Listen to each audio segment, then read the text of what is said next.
Bonjour, au programme de cette nouvelle vidéo, comme je le fais assez traditionnellement, je voulais vous parler des arrêts les plus récents de la Cour de cassation, notamment en matière de droit du travail, puisque vous savez que c'est un droit très jurisprudentiel et qui évolue au gré des arrêts de la Cour de cassation. Alors, il y a notamment deux arrêts de février 2017, donc qui sont assez récents.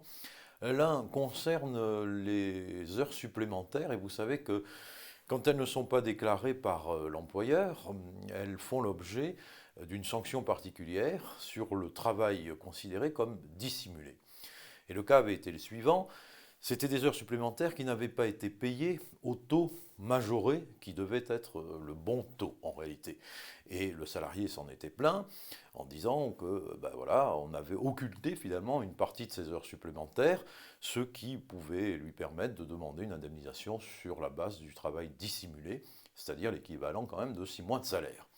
Eh bien, la Cour de cassation a dit non cette fois-ci. Pourquoi? Pour une raison simple, c'est que ces heures supplémentaires avaient quand même figuré dans les bulletins de salaire du salarié, même si elles n'étaient pas au bon taux. Donc il n'y avait pas d'intention de cacher ou dissimuler quoi que ce soit, donc elle n'a pas retenu le travail dissimulé. C'est finalement assez logique, mais la question pouvait se poser, puisque quand même une partie des heures n'était pas payée au bon taux.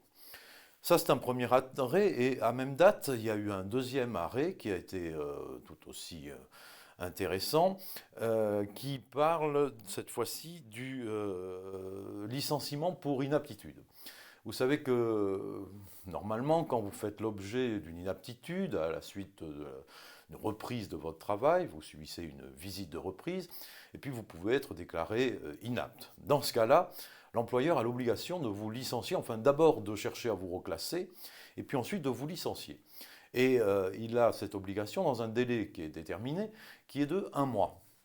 Et la question s'était posée parce que, en l'occurrence, l'employeur n'avait pas licencié son salarié pendant ce mois-là, parce qu'il procédait à des élections justement de délégués du personnel et voulait les consulter pour les éventuels postes de reclassement.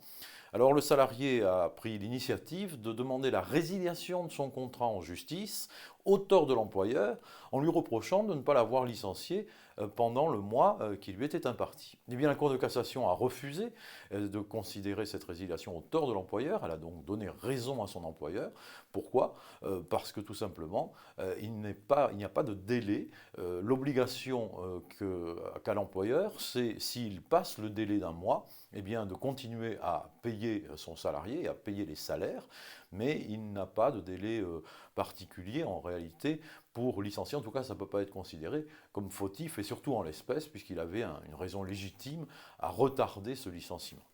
Voilà, deux arrêts intéressants. Un autre arrêt est intéressant sur un arrêt du 15 mars 2017, encore plus récent, lui qui concerne les clauses du contrat de travail.